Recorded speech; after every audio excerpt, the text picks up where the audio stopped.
Eu parei o vídeo ali mais ou menos em torno de 17 minutos.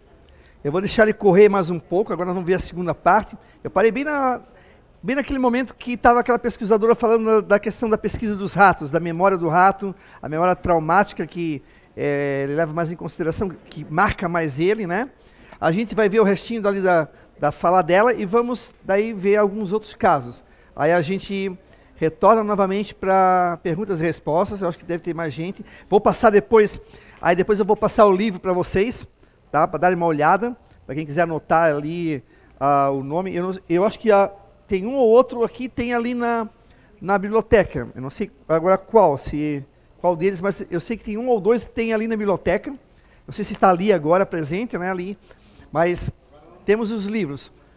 E se não tiver, né, tem para vender também. Bom, gente, vamos dar uma olhadinha nesse vídeo aqui para a gente ganhar tempo. Aí eu retorno para a gente novamente conversar a respeito desses casos, ok? Pode ser só imaginação. Recently, brain imaging has demonstrated that imagining a scene or actually looking at a picture of the place, the activity pattern is amazingly similar in the two situations. And here's an example. The top row are slices of brains that have been imaged of subjects that are actually perceiving a location in space. And the bottom row is the same subjects and their activity pattern when they're just imagining the same image. And the pattern that you see comparing each subject, image, perception, real perception, is almost indistinguishable in terms of the pattern of activity. Imaginação ou realidade? A pergunta continua. Como a memória passa de um para outro após a morte? If death means that the brain has no electrical activity, and if the brain is dead, so are the memories. If the brain is dead, the memories die with it. Mas e quando uma criança lembra de uma outra vida, embora os cientistas modernos não julguem possível?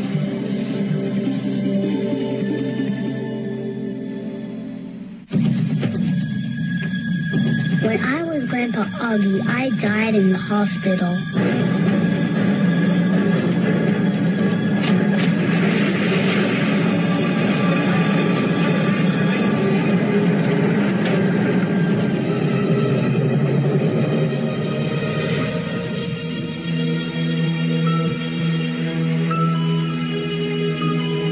When I went to heaven, God gave me a card.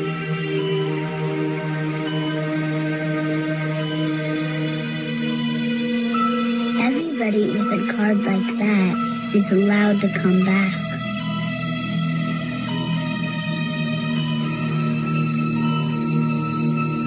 I want it to come back.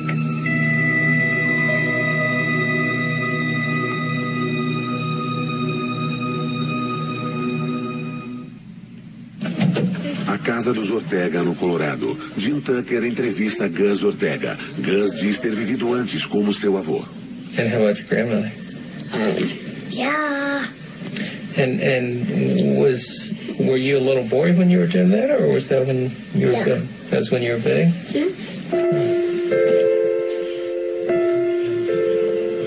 Gus diz a verdade? Tucker não tem como saber. Por isso, os dados cruciais vêm dos pais. Jim entrevista Kathy e Ron Ortega. É rotina. And when was the next time that he said something that suggested he had information, that he knew things about your dad? Gus said, I had a sister, but she died. She's a fish now. And we said, she's a fish? What do you mean? What happened? And he said, well, some bad guys hurt her. Mm-hmm. And that really made me stop, because I only recently heard the whole facts of this story about my father's sister, and she indeed was murdered, and she was thrown into San Francisco Bay. Um segredo de família. Gus não podia conhecer essa história porque nem Ron sabia sobre a irmã do pai. Como seu filho poderia saber?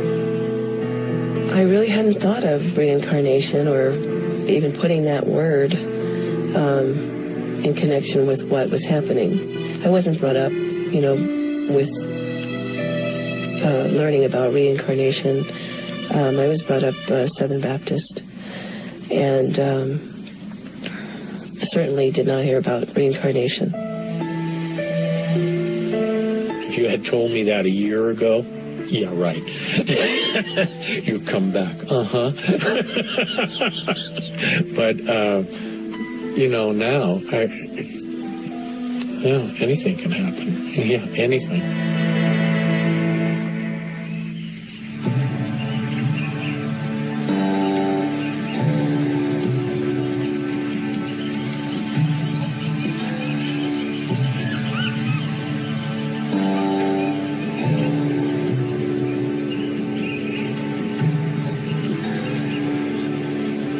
Haraldson e o tradutor sobem a escada para um marco muito conhecido em Sri Lanka.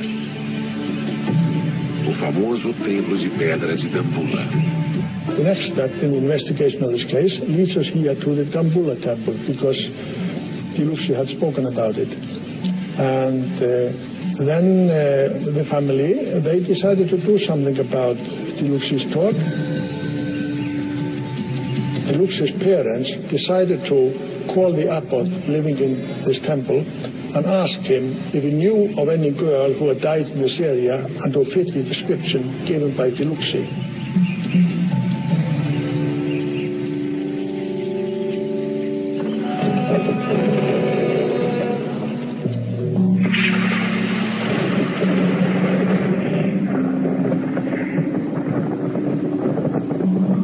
In most of the countries where we find these cases, there is a belief in reincarnation.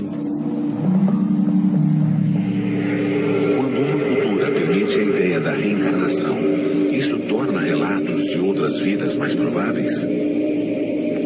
É uma das razões para os melhores casos serem encontrados em lugares como Sri Lanka? Here in Sri Lanka, we find most of the cases among Buddhist families. Of course, the majority of the population here is Buddhist, about 2/3. But we also find some cases among Christians, and we even find a few among the Muslims. So the cases in Sri Lanka are found in all the major religious communities. A chave do caso de Dilukshy pode ser o abade do templo. Haraldson pode contar com o fato de que aqui sua investigação será levada a sério. A reencarnação é algo comum para um monge budista. දැන් බුදුරජාණන් වහන්සේගේ බුද්ධ දේශනාවේ හැටියට උපදින හැම කෙනෙක්ම මැරෙනවා. ඒ මැරෙන හැම කෙනෙක්ම නැවත උපදිනවා. ඒකට ප්‍රධාන සාධකය වශයෙන් තියෙන කර්මය. ඒ කියන්නේ ඔවුන් විසින් කරන ලද කුසල අකුසල කර්ම. ඒ කුසල අකුසල කර්ම සමග තමයි මේ නැවත උපදීම කියන පුනරුත්පත්තිය කියලා අපි හඳුන්වන නැවත උපදීම සිදු වෙන්නේ. Mas no caso de Dilukshy, o abade não pode ajudar. Não conhece nenhuma família que se encaixe na história. Ele recomenda que procurem o jornal local. Um amigo do abade, jornalista, decidiu investigar o caso após falar com o monge. This is how the story continued. Mr. Apipala, he learned about the case. He went and interviewed Dilukshy and the parents about what she had been saying about a previous life. It was then published a few days later. And this newspaper has a distribution all over the country. Para o jornalista, era uma boa história. මම මේ වගේ කතන්දර 30ක් 40ක් රිසර්ච් කරලා තිබුණා ඒ වෙනකොට. මොකද 1962 ඉඳලා 80 ගණනකට මම මාධ්‍යවේදියෙක් වශයෙන් අවුරුදු විශාල ගණනක් සේවය කළා තියෙනවා පොත්පත් ආයතන. Todos ficaram pasmos com as lembranças misteriosas e os detalhes notáveis dos quais ela se lembrava.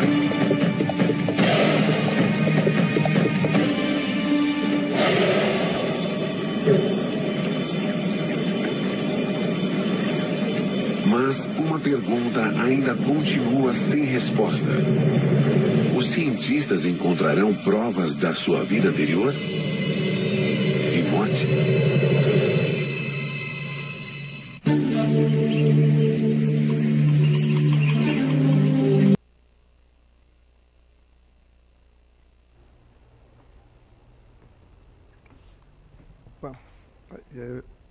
Bom, gente, vocês viram ali mais um pedacinho, né? Deu mais um caso. Vocês viram que a questão dos cientistas ali, eles sempre têm um cuidado para não relacionar com a questão da religião. Aí vocês viram que o Sri Lanka, 2/3 são budistas. Obviamente que para quem é ateu, materialista, vai dizer, mas é claro, né? A maioria acredita em reencarnação, obviamente vai ter um prato cheio, mas não necessariamente. Porque lugares como ali, Irã, Iraque, onde ali entre os árabes que são de maioria muçulmana, entre os cristãos que não têm, apesar que algumas religiões cristãs são mais abertas, outras menos, temos que nem acreditam na vida após a morte, né?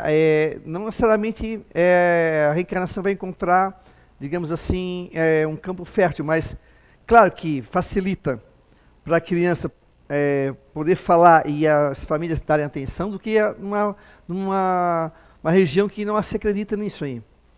Obviamente que se a gente tivesse um contato agora, de repente, com uma criança que ela começasse a relatar, a gente ficaria muito mais esperto em ouvir e de repente anotar do que alguém que não acredita nisso. Nem vida após a morte acredita. Claro que a criança vai... Por isso que eu digo, que quem sabe a gente não falou quando a gente era criança.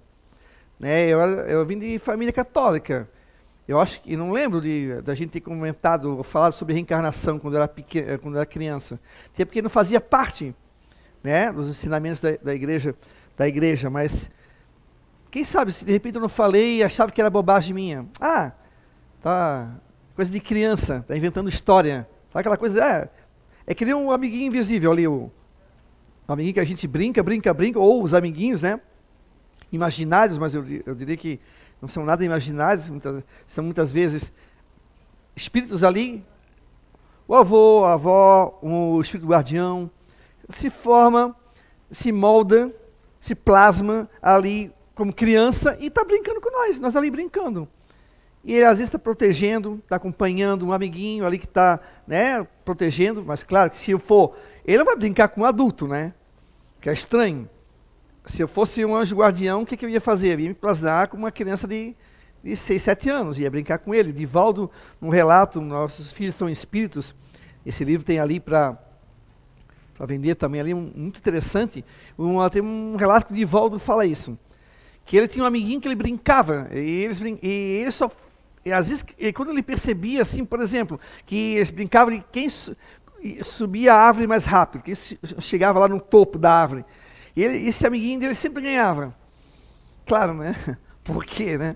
Ele sempre ganhava. Ou quando ele brincava, eles pegavam um aramezinho, uma lata, tipo assim, lata de leite ninho, furava assim nas duas pontas, e iam puxando aquela latinha, né? Como se fosse um carrinho, né? E do amiguinho dele, nunca deixava marca na areia, como o dele fazia, né? E ele perguntou para esse amiguinho, aí o amiguinho, ele disse que na época o amiguinho deu uma explicação que ele aceitou. Ele deve ter imaginado, o teu carrinho é mais pesado que o meu é mais leve, alguma coisa assim. Mas a criança ela não tem essa coisa de, é um espírito. Tu não és meu amiguinho. A criança não tem isso. Por isso que muitas vezes a criança vê o avô, a avó, vê o pai, vê a mãe que já desencarnou, e ela brinca, ela chama, ela sorri, e a gente se apavora, né? Só de imaginar que tem alguma coisa ali, a criança fazendo assim, ó, já está, né? E se fosse nós, voltando para casa, brincando com o sobrinho, dando uma visitada ali na família, a gente assim, meu Deus, eles estão com medo do quê? Um dia eles vão se tornar que nem eu, espíritos. Né? Claro que a mente é muito fértil, né? Então, obviamente que um país que tem a reencarnação, é mais fácil as evidências serem notadas, percebidas, do que aqueles que não acreditam. Ou a criança leva um xingão dizendo que é besteira, para de falar nisso. Imagina uma criança falando que morou em tal local, o nome dela era ciclano de tal, você não é minha mãe. Para uma cultura que de repente não acredita nem em vida após a morte, ou uma religião, né, que não acredita em reencarnação, vida após a morte. A criança vai levar um puxão de orelha. E obviamente ela vai ser deixada de lado essa história e nem vão dar bola. E por isso que eu li, eu acho que o doutor Hernani, se eu não me engano, ele tem uma parte do livro que ele fala que a gente tem que perceber, ficar atento, nós que temos crianças 2, 3 aninhos, claro que você não vai ficar assim o tempo todo, né? Porque a criança vai falar, mas ficar atento quando ela está conversando contigo, que ela começa a contar uma história que pode não ser fantasia de filme ou de desenho que ela viu, pode ser remanescências de uma vida passada. É como eu falei para vocês, de repente nós aqui, né, principalmente nós aqui acima dos 40, naquela época, papai e mamãe não estava ligado nessa questão da reencarnação, a não ser que fossem espíritas, ou que tivesse um conhecimento. Mas se é de outra religião, provavelmente a gente pode ter contado de repente uma história, o irmão ter tirado engraçado da nossa cara, né? É muito comum a gente ver, por exemplo, casos de mediunidade, não é nem de reencarnação, que alguém começa a falar alguma coisa, pronto, já vira o esquisito, já vira isso, já vira aquilo, né? Ou fica a perigo de ir para um sanatório. Porque vê coisas que ninguém vê, escuta coisas que ninguém ouve, fala com quem não existe, entre aspas. Imagina falar de uma outra vida. Olha o complexo que é, né? É uma coisa bem... Mas enfim, a gente viu alguns casos aqui, mas se vocês puderem, tem muitos casos. Eu vou passar aqui para vocês darem uma olhada. Né? Esse aqui tem um filme, Minha Vida Noutra Vida. É um filme muito legal, emocionante. Tá? Para quem for ler, vocês vão perceber que não é a mesma história, assim no sentido de roteiro. Tá? Ela não é norte-americana, ela é uma inglesa. Né? Passa, por favor. Aqui a volta aqui, esse aqui tem no YouTube, tá? Tem no o Discovery fez umas matérias sobre, tem várias televisões norte-americanas que fizeram um acompanhamento desse caso aqui. Então você vai ver principalmente o pai falando a respeito, o pai também era batista, falando a respeito do nó que deu na cabeça dele, das evidências que o filho trouxe muito fortes e que ele se viu obrigado a investigar, a ponto de chegar e levar o filho para um encontro de veteranos da Segunda Guerra Mundial. E aí a ponto dele reconhecer, a mãe aceitou mais fácil, mas o pai só foi aceitar realmente quando não tinha mais, digamos, justificativa para aquelas lembranças das crianças. E a Reencarnação no Brasil, ótimo livro para ler nas férias, tá?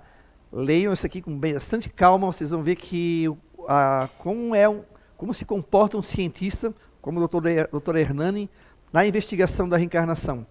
Né? A gente vê que não é só escrever os casos. Eu tinha mais livros, só que eu ia trazer uma pilha de muito livro, né? Ian Stevenson, Reencarnação, 20 casos. Ali, se eu não me engano, tem para vender, são casos europeus, investigados pelo Dr. Ian Stevenson. Né? Mas isso aqui também é ótimo. Tá? Ele tem casos aqui, 2 casos aqui do Brasil, que são investigados, que ele veio aqui no Brasil, ele investigou, mas tem casos também da Ásia, tem casos da Europa e tem casos lá nos Estados Unidos. E para vocês verem que a reencarnação não é algo extraordinário. Eu diria que a reencarnação é algo que faz parte da vida. Essa ida e volta faz parte, não tem nada de extraordinário, não tem nada de assombroso, não tem nada de misterioso, mas tem a questão da complexidade.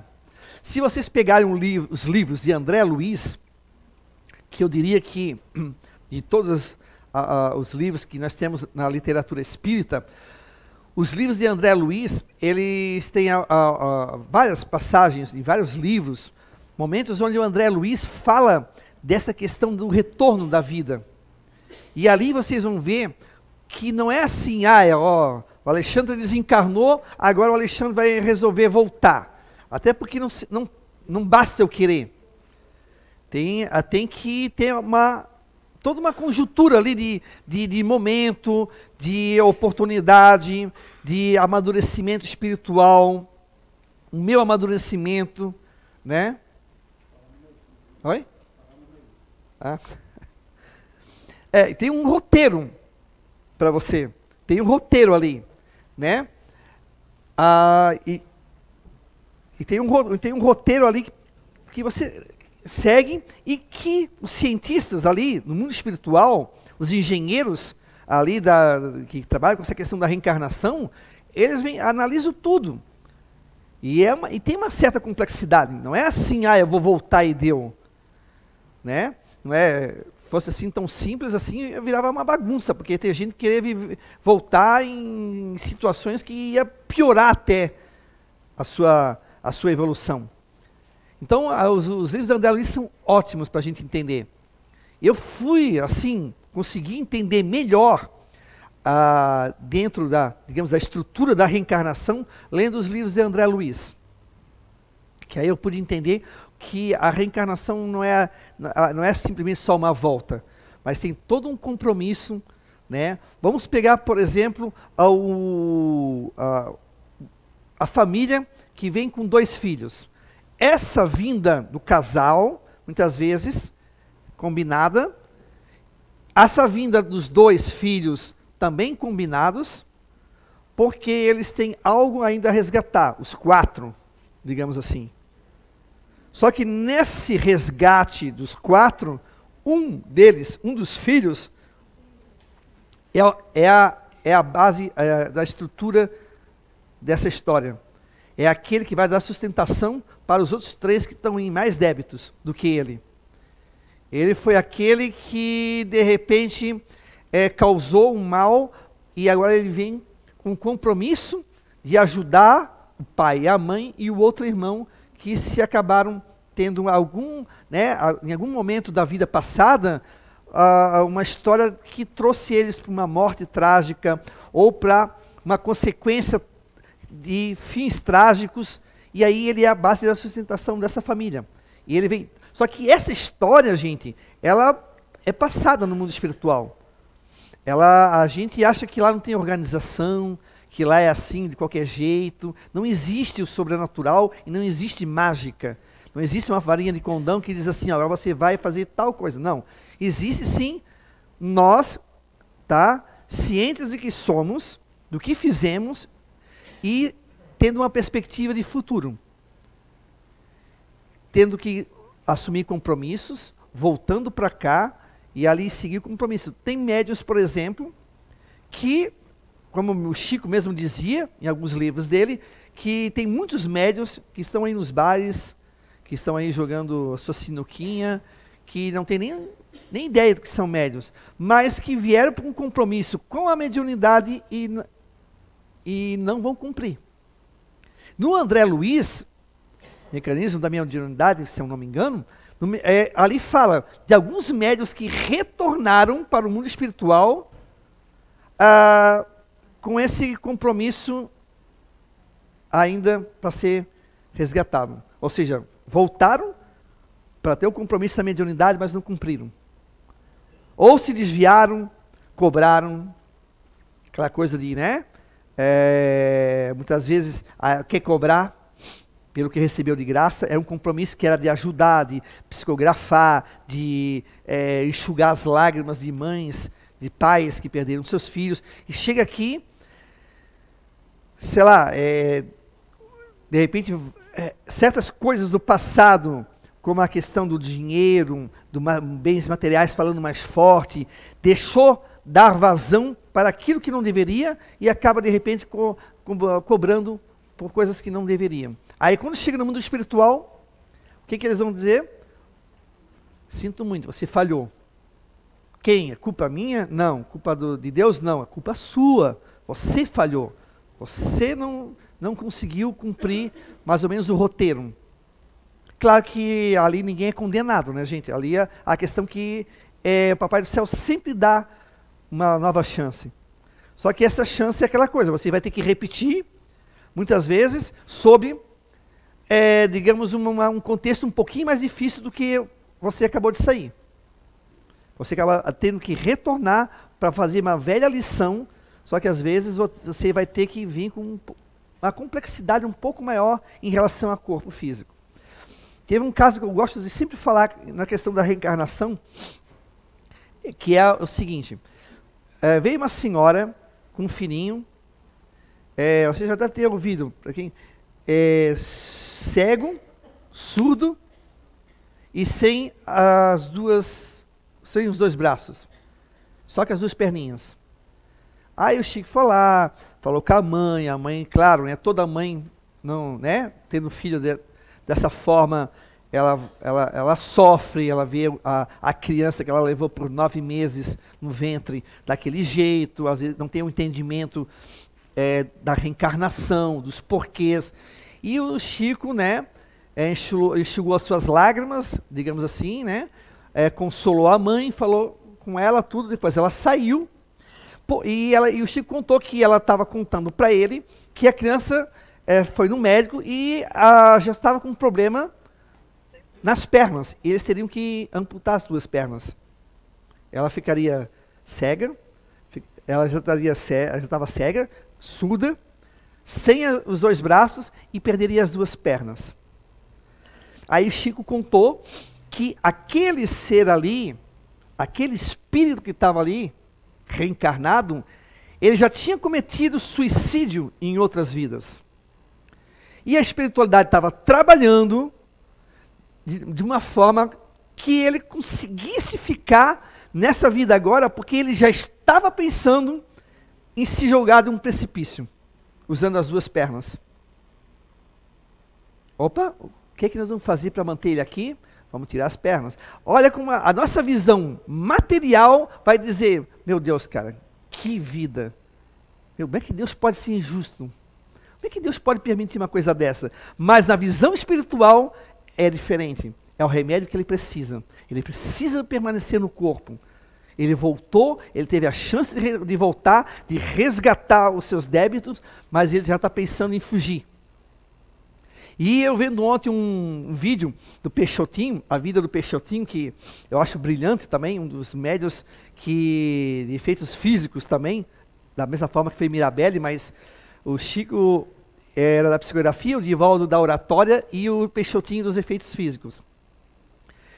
E vendo esse vídeo, teve um caso que também a pessoa, no caso, estava pensando em se suicidar, caso fosse confirmado que ela tinha lepra. Ela já estava dizendo para a família, se eu tiver lepra, se essas manchas que eu tenho no corpo for lepra, eu vou me suicidar. Era uma pessoa de bens, assim, ela era uma família rica, digamos assim. E ela foi, numa dessas sessões de materializações, a Sheila, que era um espírito muito conhecido no meio espírita, ela se materializou e disse para ela que ela estava com lepra, que ela tinha lepra. E que ela não era para ela se suicidar, porque ela já tinha escapado algumas reencarnações atrás, ela já tinha vindo com lepra e ela cometeu suicídio.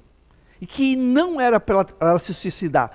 Ou seja, ela veio para quitar um débito, para fazer um pagamento, e ela tinha que permanecer. E ela disse para Sheila que ela não iria se suicidar. Então aí, e ela voltou, fizeram um quartinho atrás, né, da casa dela. Ela não foi para como na época se dizia, leprosário, né? Eles diziam. E aí ela foi, ficou naquele quartinho. E aí, quando o Peixotinho passava no Rio de Janeiro, o Peixotinho ligava para ela. E aí ela disse para o Peixotinho que, graças a Deus, Peixotinho, eu fiquei cega.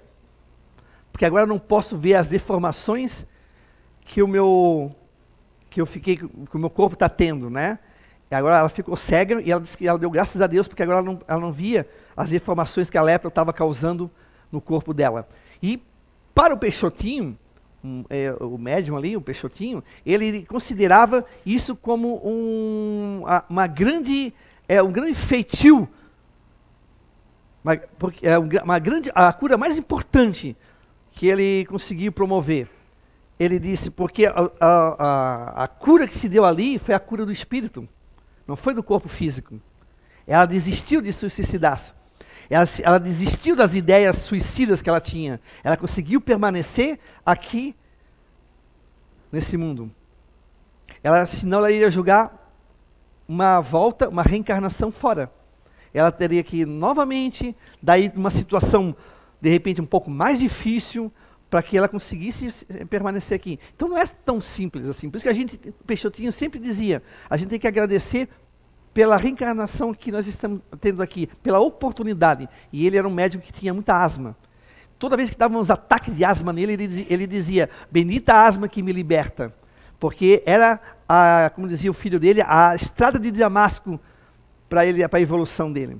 Então muitas vezes a gente reclama, a gente não sabe porque sofre, só que a gente não sabe porque tem tal doença. Claro, tem coisas que são de aqui, escolha nossas. Se eu decidir fumar agora, eu que nunca fumei, se eu decidir fumar agora, isso estava no meu débito? Não. A doença que eu vou ter de repente pulmonar, está no meu débito? Não. Pode ser que não esteja. Pode ser que sim, mas não está. Mas eu resolvi fazer o quê? Fumar. E fumar causa o quê? Males no meu pulmão. Pode ser um câncer, pode ser uma outra coisa. Mas aí eu escolhi.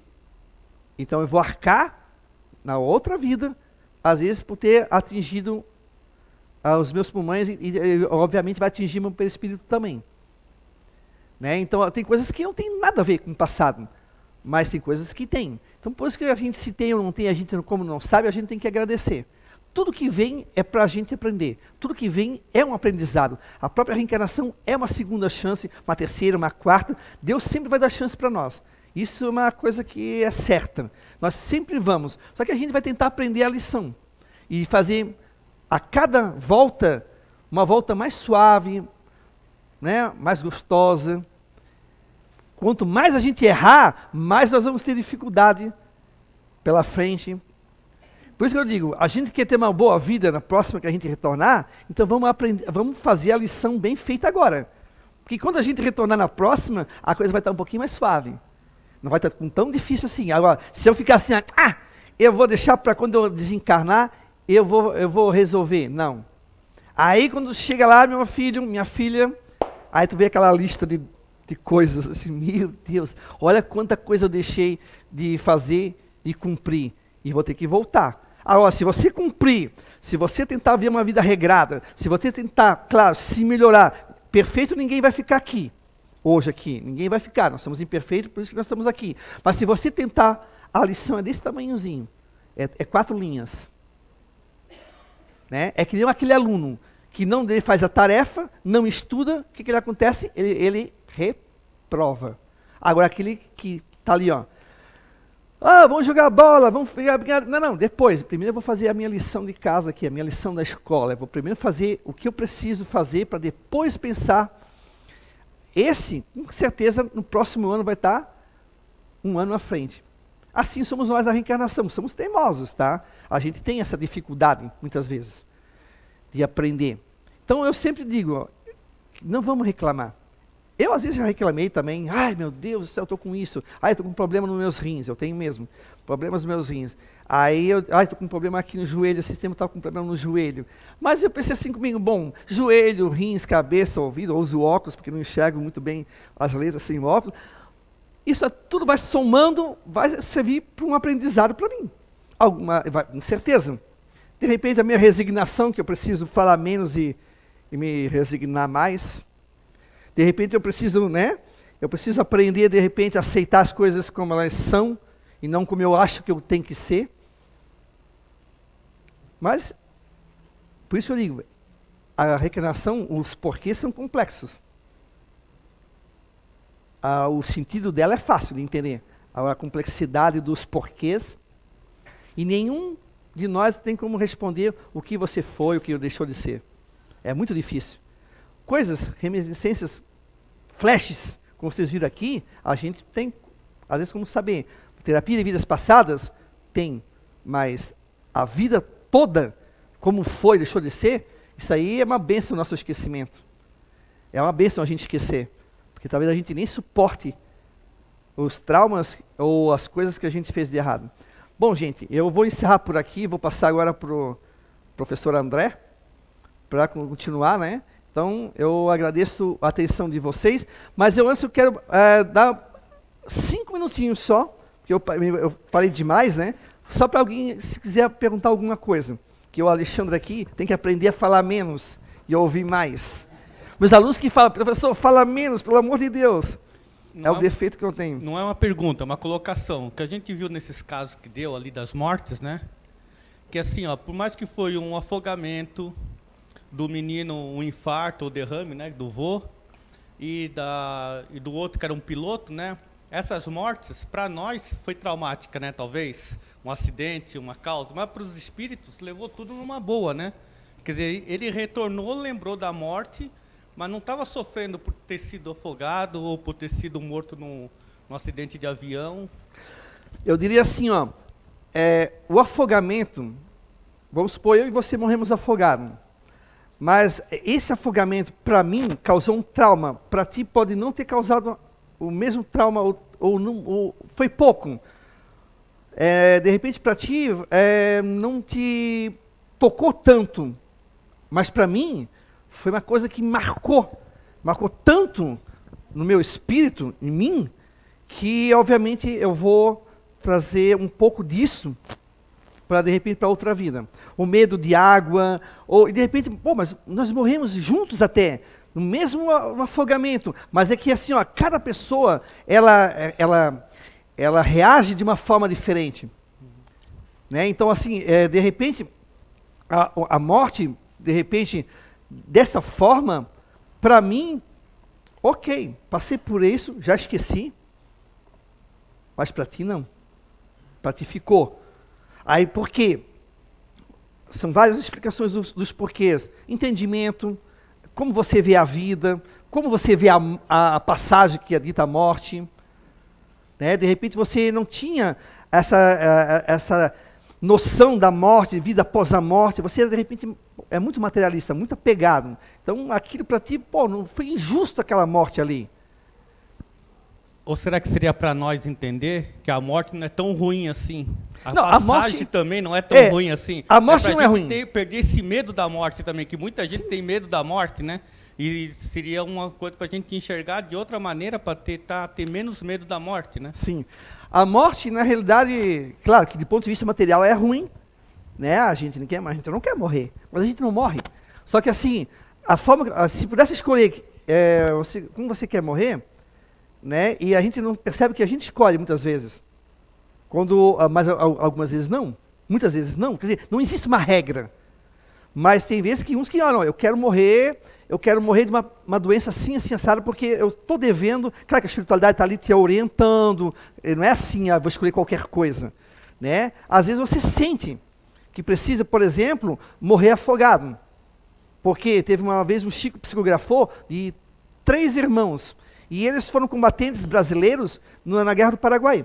E eles mataram muita gente afogada. Como é que eles desencarnaram? Afogados. Aí é uma escolha, por quê? Porque eu tenho um débito a pagar. E eu quero morrer dessa forma. Ou não. Né? Eu pode ter morrido de uma outra forma também, mas estaria quitando esse débito.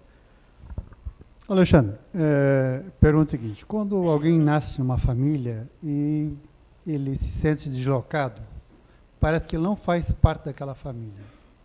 Isso tem a ver com uma responsabilidade da reencarnação dele naquela família para ajuste com outros, porque você não se sente filho daquela, ou nenhuma ligação com aquela família. Tem alguma explicação? Eu já escutei muita gente falar isso. Assim, até amigas, assim, na confidência, né? Diz assim, puxa, parece que eu tô totalmente, eu não sou daquela família, né? Parece assim que eu não me encaixo, né? Eu vou fazer só uma analogia aqui, mas assim, vamos supor que temos aqui 4 irmãos aqui, tá? A gente aprontou um com o outro, puxou tapete, a gente fez horrores um com o outro, né? Mas o problema aqui era comigo. Vamos supor assim. Não que isso, por favor, não vamos colocar isso como regra, tá, gente? Só estou falando para ter uma ideia. Quando eu retornar para essa família novamente, eu vou sentir um certo deslocamento em relação até energético, com os 3 aqui comigo. Eu vou sentir, porque são lembranças que eu não consigo visualizar e entendê-la, mas eu sei que tem alguma coisa que aqueles irmãos que não me encaixam, até parece com o pai e com a mãe, porque às vezes eu fui, muitas vezes, o culpado de ter levado, muitas vezes, esses indivíduos aqui, que estão retornando comigo, a cometer certos erros. Então eu sinto um certo deslocamento. Ou, ao contrário, eles que fizeram, e eu vim com eles para ter o laço consanguíneo do sangue, para estreitar esse laço aqui do perdão, do amor, e eu não consigo me dispor com eles. Né? Porque não bate, meu santo não bate com o dele. E eu não consigo entender meu pai, meu pai, minha mãe, cara, mas eu não consigo. Às vezes pode ser sim, coisas de vidas passadas. Pode ser alguma coisa que eu preciso ali vencer isso. Se eu tenho um entendimento, se eu tenho um conhecimento, isso vai me ajudar. Claro que não é fácil. É difícil, às vezes, de ambos ali, comigo, eles não abrem brecha. Mas o que eu tenho que fazer? De repente não querem? Ok. Mas eu vou lá, oro por eles, mentalizo coisas boas para eles, peço por eles. Eu tenho uma atitude fraterna, de cristão, para com eles. Se eu estou dizendo no sentido que eles não... Mas se eu puder me aproximar, eu tenho que vencer esse obstáculo. Não forçando, porque a gente não deve forçar nada. Porque se você força, só piora. Mas eu tenho que tentar vencer. Por isso que a família é a escola. O núcleo familiar é a escola, a sala que nós estamos ali para isso. E não é fácil. Se eu perguntar de cada um de vocês, todos nós, eu também tenho. Minha família, a minha família da minha esposa, tem os atritos, o irmão que se dá menos, o que se dá mais, o tio que é assim, a prima que é assada, mas ali é o momento da gente desenvolver o amor ao próximo, a caridade, a paciência, a tolerância. Claro que isso aí, às vezes, tem que ser 2, 3 reencarnações, dependendo da situação. Por isso que cada caso é um caso e é complexo a gente dizer se é ou não é, né? Mas o caso ali, às vezes, você precisa vencer essa resistência. Ou aquilo ali te serve para você ter paciência. E se você tem um entendimento, aí você tem mais do que compromisso de poder entendê-los e mentalizar coisas boas para eles, se eles não aceitam esse contato tão próximo com você. E esse deslocamento pode ser uma série de coisas, né? Do que eu expliquei. Ok, gente? Eu vou encerrar por aqui. E André, por favor, ele está dizendo assim, ó, graças a Deus, né? Acho que está todo mundo dizendo isso. Não. Deixa só... É que eu vou ficar com um tempo minúsculo agora aqui para eu fazer o que eu quero fazer. Desculpa, mas aqui eu eu falo muito. Por isso que você é o professor.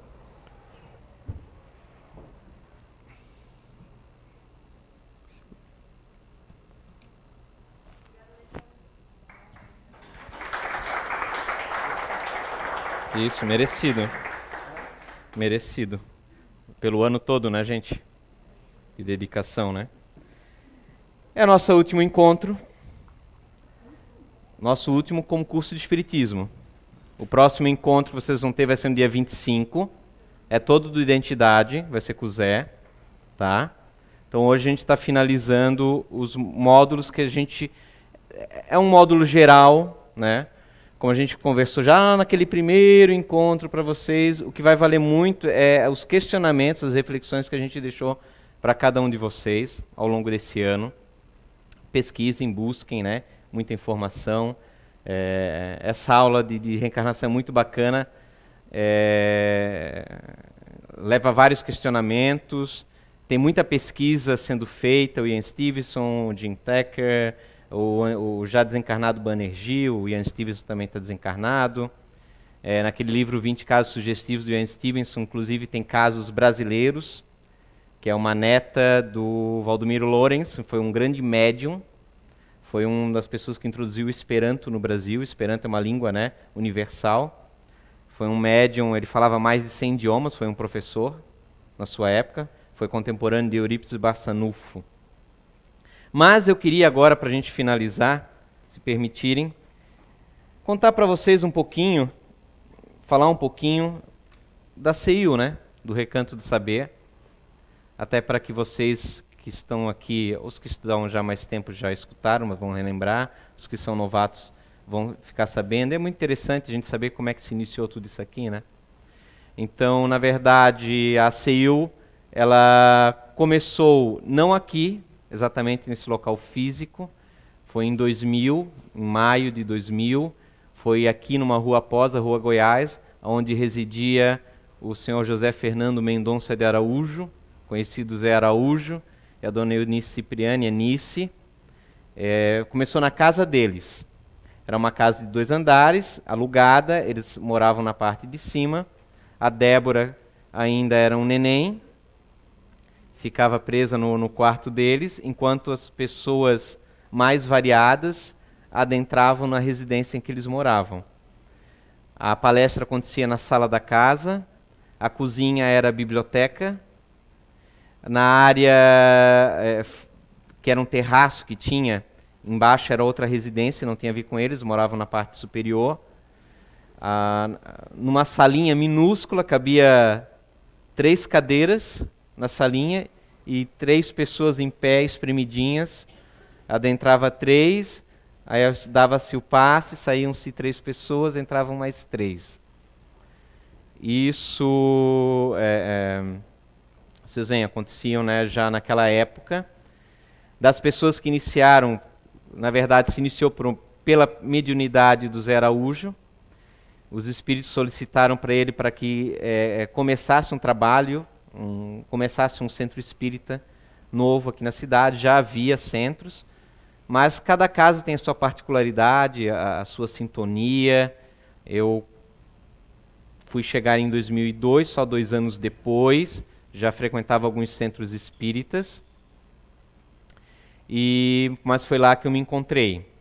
Dos originais, fora, claro, a Anice e o Zé, a minha esposa, a Kátia, também já participava desde o ano 2000. Então são os 3 fundadores presentes aqui na casa, a Anice, o Zé e a Kátia. Mas a gente sempre fala, né, que o Zé foi, na verdade, o nosso líder espiritual aqui na casa espírita, né? Independente de documentações, tem sido o nosso professor ao longo desses 17 anos de CEIU, né, que existe a CEIU aqui na casa. E naquela época já tinha mesa mediúnica. A mesa mediúnica acontecia também nessa minúscula salinha onde acontecia o passe. Então, imagina, na época só tinha o Zé de médium, né? Então havia a Kátia e a Anice que doutrinavam os espíritos. E em 2002, abril, que eu fui conhecer através de uma amiga, Gilmara, que já não se encontra mais aqui, já faz tempo aqui na casa. Eu acabei ficando, eu fui por dor. A gente chega no centro espírita por 2 motivos, né? Pelo amor, pela curiosidade, pelo interesse ou pela dor, né? Eu tinha sempre curiosidade e interesse, mas fui especificamente na CEIU pela dor. Eu estava com pedra na vesícula, que eu não sabia ainda, estava com muita dor, e fui para lá tomar um passe. Já havia tratamento fluidoterápico, também nessa minúscula sala. Era uma multiuso a sala, né? Então, naquela época nós tínhamos 2 espíritos que faziam presentes, que faziam tratamento fluidoterápico. O Dr. Fred, que permaneceu depois aqui durante um bom tempo, agora já está reencarnado. Vocês viram a reencarnação. E a doutora Rachim, que era uma médica também de origem indiana, que eram 2 espíritos que eu lembro com muito saudosismo. São 2 espíritos que eu tinha muita afeição naquele período. Outros também se apresentaram. Tínhamos um espírito que coordenava os trabalhos de passe, que era a Mary, que hoje está lá em São João Batista. Ela mudou de endereço, né, Júnior? Foi para São João. A Mary é uma amiga de infância da Anice. Até quando a Anice conheceu o Zé, uma das primeiras incorporações, que ela ainda não sabia nada de espiritismo, foi a Mary que se apresentou, e até ela levou um baita de um susto, né? De repente aquele homenzarrão fazendo trejeitos de mulher, falando com voz fininha, né, para ela, falando coisas da intimidade que só ela saberia.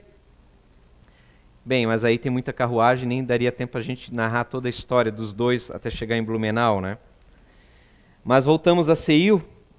Então, em 2002, em maio de 2002 eu fiz minha operação, em junho eu voltei e junto com outras pessoas que estavam lá presentes fizemos um curso de espiritismo. Já tinha curso de espiritismo também. O Zé que dava, ao longo daquele ano, 2002, segundo semestre, fizemos, tinha prova, tá? Que sorte para vocês, né? Que a gente aboliu a prova. Tinha prova naquela época, a gente tinha certo e errado, ganhava nota, né? Se cobrava. E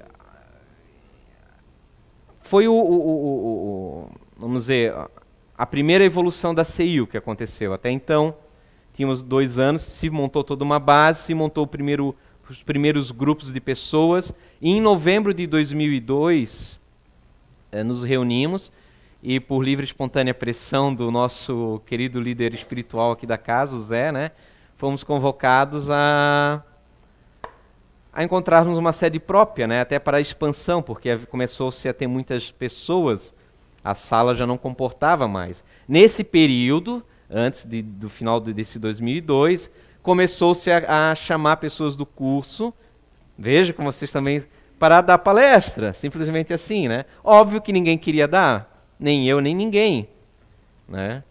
E aí se introduziu a palestra em dupla. Sim, a gente dava palestra em 2. Assim, eu não vou para o brejo sozinho, vai alguém comigo, e beleza. Então, aí a gente ficava um pouco mais corajoso na época, né? Então, íamos 2 em 2, da palestra. Até o Franco não está aqui hoje, né? O Franco é um dos nossos frequentadores mais antigos, tá? Ele fazia parte desse grupo de estudo na época, comigo e com outras pessoas. E então, quando chegou novembro, decidimos, daí como é que vamos pagar, né? Sabe como é continuador, né? Não vai dar, é tudo muito caro, não sei o quê, mas vamos nessa. Nisso, a Anice e o Zé estavam passeando, fazendo suas caminhadas matinais no final de semana. Eles moravam na rua, desceram. Então, daí, estavam aqui no trechinho à frente, a Anice, infelizmente, deu um probleminha, assim, intestinal. Eu precisava voltar para casa para ir ao banheiro, né? Então ela adentrou, eles resolveram passar por aqui, cortar caminho. Quando passaram aqui em frente, viram uma casinha, que na época era só essa parte que tem de madeira aqui que vocês têm, amarela. Estava para alocar, conseguimos alocar naquele final do ano, e em novembro iniciamos as atividades aqui na casa. Ali atrás era a biblioteca, tinha 2 salas, a biblioteca, uma sala que era o passe, e a palestra acontecia apenas nesse trecho ali, com o palco exatamente aqui, se não me engano. Aí janelas para fora, ali fora era só um barro, um terreno baldio. Não lembro, aqui tinha um acesso, que tem essa porta aqui.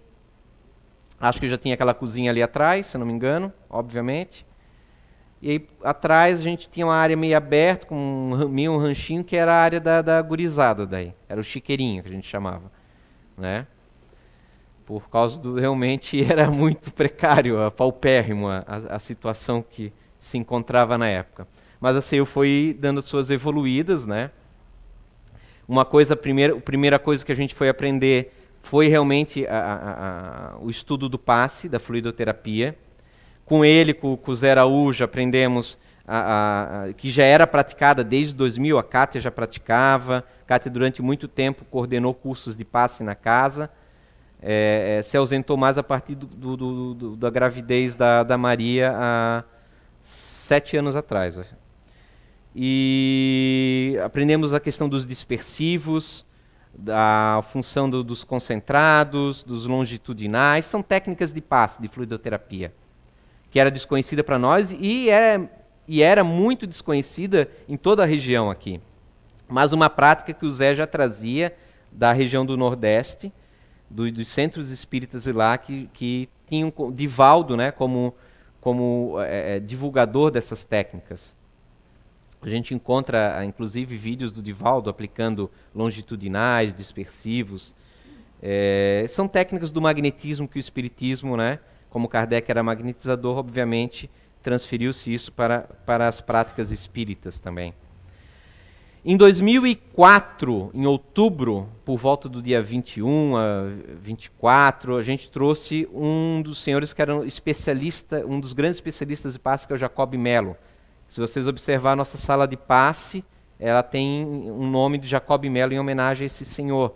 O Zé conseguiu trazê-lo em 2004, ele tem um livro grossão, que é a considerada Bíblia do Passe, o Passe, e outros livros também, todos voltados na área de fluidoterapia. Fizemos um seminário no final de semana aqui no Viena Park Hotel, convidamos outras casas, não houve tanta aderência, até por desconhecimento talvez na época, sobre essa amplitude que é o passe, não simplesmente a imposição de mãos, mas na época, nossa, isso são 13 anos atrás, né? Muita coisa mudou desde então.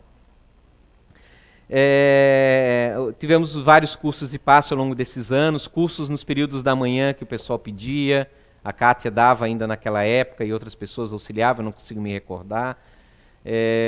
Tivemos cursos aos sábados, tivemos seminários do Zé, tivemos já, desde aquela época ele já era esse professor na área do comportamento humano, já havia esses conceitos juntos com a fluidoterapia, foi cada vez se aprimorando mais, tivemos cursos de passe voltados ao passista com GNI, já que vocês são do Identidade Eterna, o GNI e tal, ele é ótimo para dar passe para aquele outro GNI.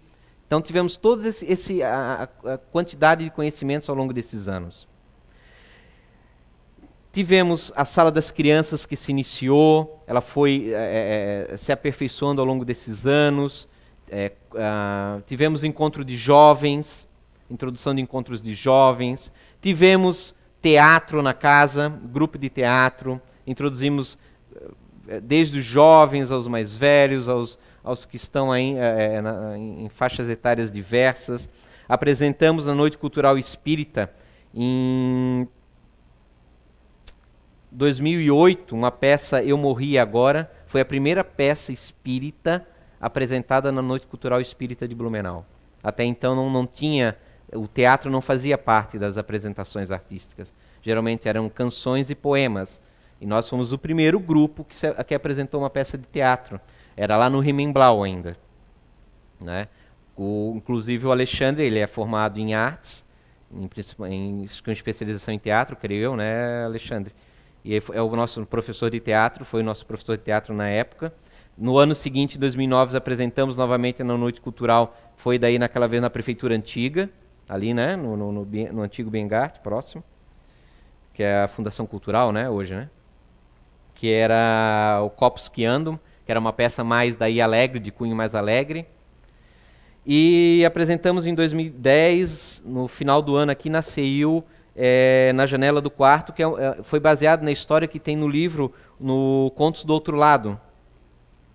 Então, foi uma peça muito bacana. Nós tivemos várias pessoas que participaram, o Roberto de Oliveira, eu participei. Quem mais participou? A Márcia participou. Nossa, muita gente, pessoas que já não estão mais aqui, frequentadores também. Foi muito bacana. Paralelo a isso, ao longo desses anos também, né? Em 2007 a gente começou daí a renovar o curso de Espiritismo, que sempre teve. Introduzimos uma apostila nova. Ao longo dos anos daí fomos introduzindo novas metodologias para o curso, criamos módulos, a casa criou módulos, então você fazia um módulo de 1, 2 meses, terminava aquele módulo, podia parar, uma pessoa de fora podia entrar no segundo módulo, no módulos independentes. Depois essa metodologia ficou um pouquinho de lado, porque o curso de Espiritismo se juntou com Identidade na mesma data, aí não dava para ficar todo mês entrando pessoas novas, né? Desde o início, 2002, 2003, lançamos já um livro psicografado pelo irmão Jonas, O Resgate Libertador. Na época foi impresso e publicado pela editora DPL. Foi o único livro que a gente publicou por uma editora terceirizada. Depois criamos a editora CIO e todos os livros daí. Por quê? Porque aquele livro, durante algum tempo, ficamos sem os direitos autorais dele. A gente vendeu no contrato por inocência, sem perceber. Depois conseguimos resgatá-lo. Hoje está de novo conosco. Foi o primeiro livro da casa, O Resgate Libertador. Depois veio, eu me confundo se é o Templo do Reencontro ou é o Caminheiros do Bem, mas Caminheiros do Bem foi em 2004 ou 2005, do irmão Jonas, e a irmã Magnólia depois foi publicado no Templo do Reencontro. 3 livros psicografados. Na época não havia livros psicografados espíritas aqui na nossa região, creio que nem mesmo no estado de Santa Catarina. Tá? Eu desconheço, mas aqui na região não tinha, então foi uma inovação que a CEIU proporcionou na região. Desde então foi publicado Arqueologia do Ser, Contos do Outro Lado, 1 e 2, o Enfrentando a Sexolatria, Notícias do lado de lá, né? Que é um trabalho de pesquisa feito pelo Roberto Carrilho, excepcional, quando tivemos aqui em final de 2012, principalmente em 2013 e um pouquinho em 2014, as psicografias públicas, que a maioria de vocês presenciaram na época. Em cima desse trabalho saiu Notícias do lado de lá. Saiu Cidades Espirituais, o Nosfera, Ensinamentos de Outra Dimensão, Quem Sou Eu e Quem é Você. Então são 12 livros publicados pela CEIU ao longo desses anos. Né? É uma quantidade muito bacana. Um trabalho que a casa prestou de divulgação, de conhecimento, de informação, de renovação. Lembro de pessoas ainda pequeninhas andando aqui dentro, que hoje já são pessoas adultas já, né? Quantos que passaram, né? Lembro, por exemplo, de eu dar o curso e a Gisele era ainda uma menininha, tinha 16 anos, que hoje é a esposa do Roberto Oliveira, trabalhadora também aqui da casa. Então cresceu, casou, tem filho já. Né? É uma trajetória realmente muito interessante quando a gente olha para trás. Teve situações extremamente difíceis, dissidências, conflitos de egos, o orgulho, o melindre. Foi superado, se passou, se manteve-se e tem seguido um trabalho muito bacana, muito forte. Tivemos também já sessões de desobsessão diferentes de sessões mediúnicas. São sessões específicas, praticamente de evocação para casos de tratamentos mais difíceis. Lembro, hoje ainda acontece esporadicamente, mas numa sessão mediúnica. É uma sessão muito desgastante, envolve várias situações. Lembro que o Zé já em 2002, desde o início, já começou a nos ensinar o que é uma preparação para um passe, para uma mediúnica. Até então ele deixava várias pessoas diferentes, pessoas que gostavam. Nós temos esse misticismo, né, que eu costumo falar para vocês. Tínhamos pessoas aqui que gostavam às vezes de botar um incensozinho para dar um ambiente gostoso. Mas a gente foi aprendendo que isso são rituais, são coisas que a gente deve se desatrelar. Não há nada de errado, não há bom nem errado, mas não combina com a nossa pedagogia de, na verdade, sair do senso comum. Tínhamos ainda pessoas que ainda tomavam bebida alcoólica, mas daí foi se orientando, se estudando, se aprendendo. Você quer tomar, tudo bem. Você tem vários trabalhos na Casa Espírita, mas no passe você não vai poder trabalhar. Então, a gente foi escolhendo o que você mais quer na tua vida. Você quer aquele prazer momentâneo ou você quer ter um sentido na sua vida? A grande maioria escolheu o sentido na vida. Então, nossos passistas, eles não fumam e não bebem, isso para dar só a questão do tratamento, da preparação física, né? Envolve muito mais coisa, né? Nos é cobrado aqui, nem todos ainda conseguem, mas nos é cobrado, por exemplo, um que fica no meio termo mental e físico, não falar palavrão. Ainda muitos falam. por um condicionamento. Vocês também devem falar, porque no dia a dia, infelizmente, todos falam. Nos foi ensinada a questão da energia que nós geramos, que nós produzimos, muito antes de falar. Porque o problema não é trancar a boca, é você conseguir eliminar ele aqui da mente. Você tropeçar na pedra e não xingar nem a pedra mentalmente. Então, tudo isso, ao longo desses 17 anos, foi passado para todas as pessoas que aqui estiveram. Não há de se esquecer do trabalho fenomenal que principalmente as meninas têm feito, né? Gisela, Beatriz, Katia Freiner, sei que tem mais pessoas, é que eu não estou muito envolvido nesse trabalho, mas no SOS Emocional. Pode falar, Beatriz. Dona Sandra, Rosimar, ótimo. Então, é um projeto que ajudou muitas pessoas. No seu embrião era o SOS Depressão, o nome original. E vasculhando na mente dos mais antigos aqui, nós chegamos à conclusão que ele está presente desde 2006, mais ou menos, esse trabalho. Tem ajudado, nossa, uma quantidade de pessoas enormes. A mediúnica tem ajudado quantidade de pessoas enorme, porque não importa que não está na carne. São pessoas necessitadas. Calculo, são em torno de 40 sessões ao ano, todo domingo, ao longo desses 17 anos. Toda semana, todo domingo. Todo domingo, enquanto, sem menosprezar, muitas vezes a gente quer ficar em casa sem fazer nada. Tem pessoas que vêm aqui, se dispõem o seu tempo, 2 horas, para ali trabalhar, 40 sessões, geralmente uma média de 2, 3 médiums, 4 pessoas fazendo psicofonia através dos médiums, são em torno de 500 pessoas auxiliadas ao ano. São mais de 7.000 espíritos atendidos ao longo desses 17 anos. Então, é uma quantidade considerável. Desde aquela época também, há de se falar da inovação da mesa mediúnica, né? É a mesa mediúnica em que se trabalhava com vários médiums simultaneamente. Claro, cada um doutrinador, uma pessoa conversando com aquele espírito que se apresentava ao lado. Uma mesa de italiano. Todo mundo falando ao mesmo tempo, mas todo mundo se entendendo. Em total harmonia e completa disciplina. Geralmente uma média de 15 minutos de conversação, não é uma conversação superficial, de acordo com a necessidade daquela pessoa que se apresentava. Vocês já tiveram aquela aula sobre mediúnica, quem esteve presente, de perguntas e respostas, mais ou menos tem uma noção agora do que é isso.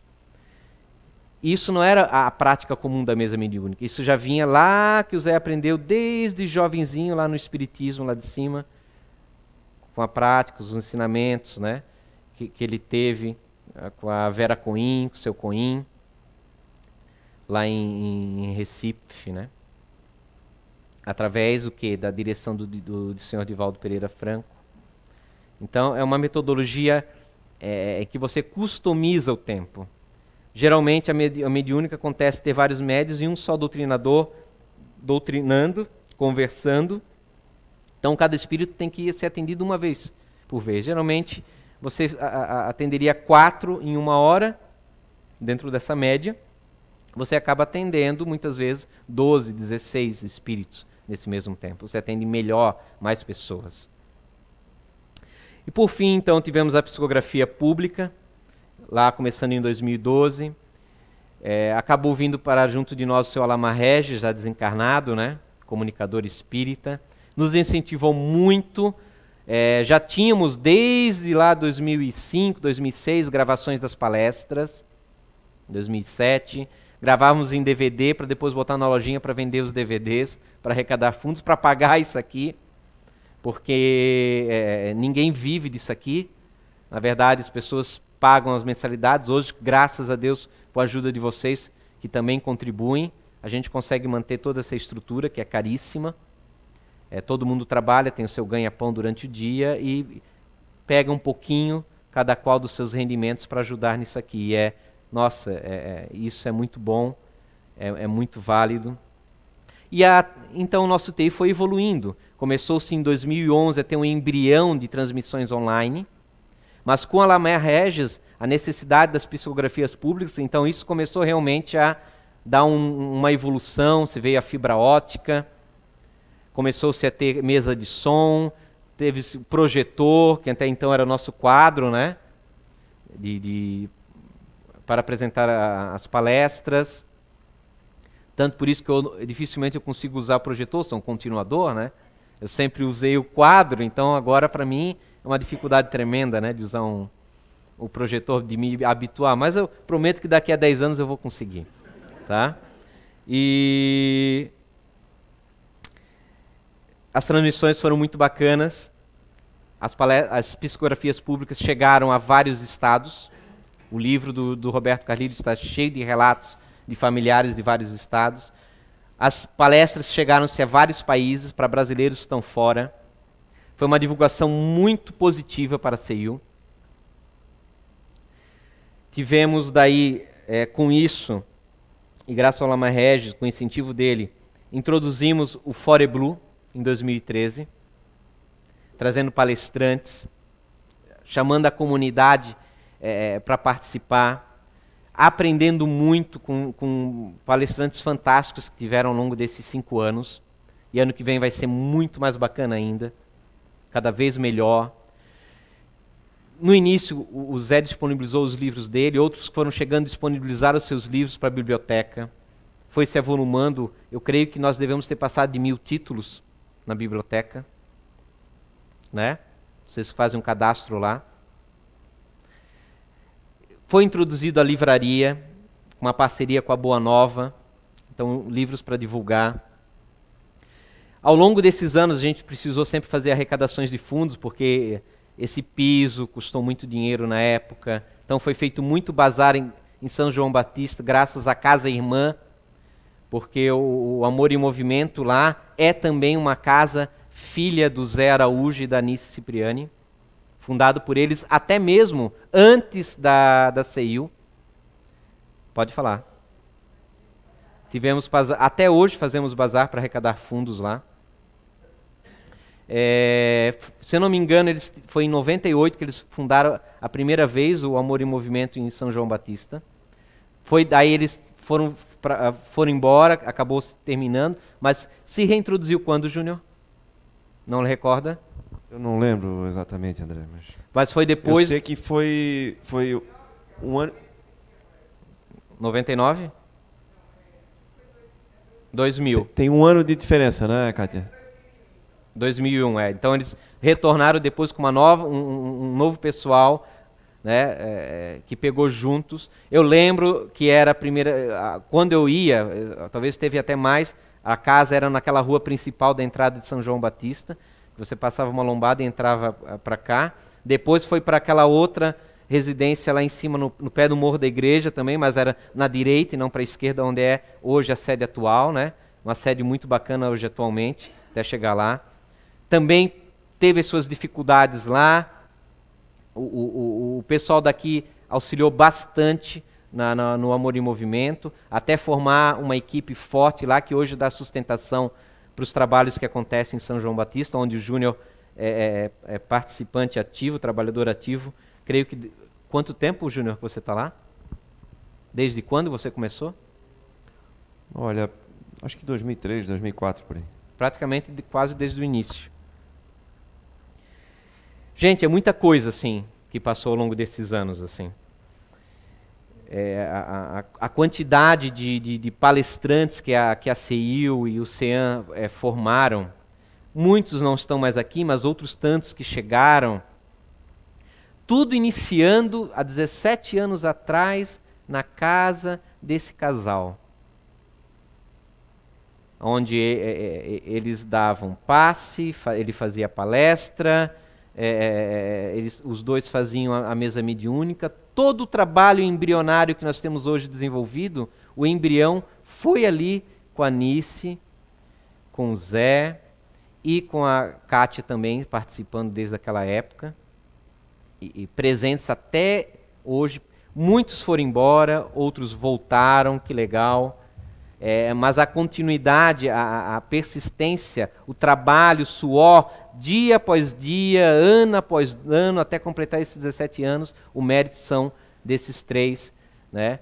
em especial o Zé, porque muitas vezes nós fomos cobrados, saímos vários trabalhadores cabisbaixos, sentindo-se envergonhados com si mesmo, não milindrados, envergonhados com si mesmo por certos pensamentos, por certos comportamentos que nós o tínhamos e ainda o temos, em menor escala, mas muito maior, obviamente, anos atrás, senão a gente também não teria evoluído nada, né? E várias pessoas permanecem hoje, outros que a gente chama de novo, mas não é tão novo, é que chegaram depois de mim, né? O continuador é danado, né? Pessoas que estão 6, 7 anos já aqui na casa, né? Que são trabalhadores excepcionais, são o sustentáculo do trabalho, de atividade aqui da casa.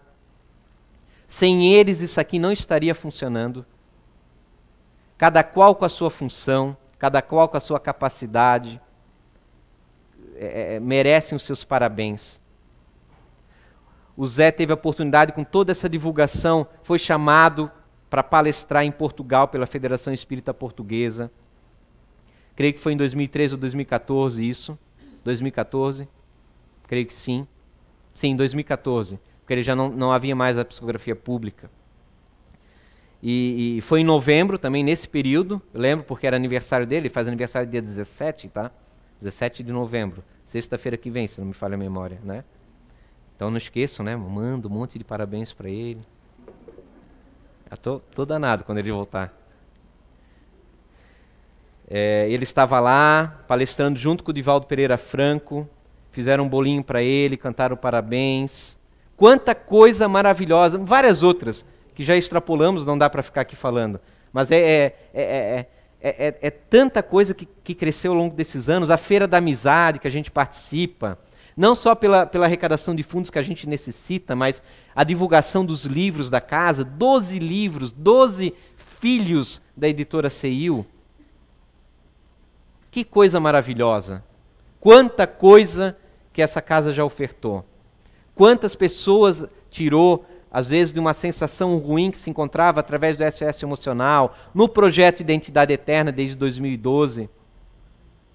Quanta coisa bacana, realmente maravilhosa, que nós temos que agradecer por essa instituição. Nós, vocês frequentadores, nós trabalhadores, porque nós trabalhadores, vou dizer, estamos, por estar mais tempo aqui, por estarmos mais tempo do nosso lazer aqui, nós ganhamos muito mais, até do que vocês. Azar de vocês. Mas também nós temos que ser mais agradecidos ainda. Quantas situações quanta consciência que a gente adquiriu. Nós erramos, caímos, aprendemos a levantar, a nos corrigir, ainda temos nossos tropeços, mas faz parte do jogo da vida, dessa existência. Isso é normal, é totalmente normal. Temos que ficarmos muito felizes por tudo isso que aconteceu. Sou muito grato. Grato pela atenção de vocês nesse ano. Cada turma que se apresenta para o curso, todas as pessoas que trabalham aqui para trazer o curso para vocês, desde o pessoal do TI, os que dão suporte no atendimento da lojinha, os professores, os monitores que vêm aqui na frente. Eu sempre aprendo muito. Sou o que, graças a Deus, sou o que mais aprende porque estou mais tempo aqui. Mas também sou o que devo ter mais responsabilidade, porque eu me cobro muito. Eu aprendi com o Zé, meia culpa, se cobra antes de cobrar o outro. Critica a si mesmo antes de criticar o outro. Se eu conseguir levar isso até o final da minha existência aqui, o saldo já vai ser positivo. Espero conseguir mais. Convoco vocês que estão aí, já participaram de curso, alguns cursos, algumas pessoas aqui, a se exigir mais de vocês. Ninguém aqui vai poder ir para uma mediúnica, mas participem mais. Vocês têm a ganhar com isso. Façam os cursos que vocês conseguirem fazer. Claro que estou convocando vocês para terem aquela ânsia de quererem participar, de fazer a diferença na vida. Ninguém aqui vai ganhar aplausos. do público. Não é assim. Não acontece assim. Você vai ter momentos que você vai ter conflitos íntimos. Mas no final das contas, ao longo desse tempo, se você não tiver aquela visão imediatista, alguns têm mais, né, essa visão imediatista, outros têm menos. Mas se você combater isso direitinho, no final das contas vai valer muito a pena. Vai fazer a diferença. Muitos amigos meus já não estão mais aqui. São meus amigos ainda. Pelo cotidiano, pelo dia a dia, a gente perdeu contato. É natural. Os amigos de infância, a gente também, que são os amigos que a gente tem mais vínculo, a gente não costuma mais conversar com eles.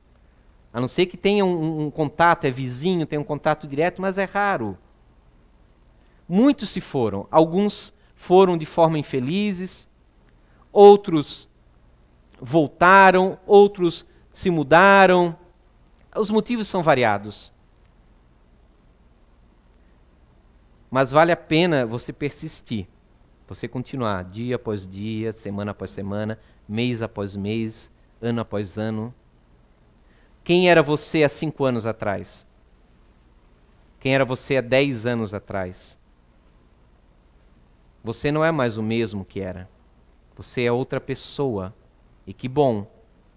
Porque se fosse o mesmo, do que valeria a pena essa existência? Meramente um circo de prazeres e não de aprendizado? Vale a pena. Muito obrigado para vocês. Tenham um ótimo término de Identidade Eterna no próximo encontro, dia 25 de novembro. Desejo a vocês e agradeço muito pela atenção ao longo dos anos, os que estão aqui mais tempo. Agradeço muito a essa turma pelo aprendizado, pelas perguntas, pela troca de informação. Nós vamos nos estruturar melhor e ano que vem nós vamos dar um curso melhor ainda, como sempre o é. Muito obrigado, muita paz a vocês, vão para casa e fiquem com Deus.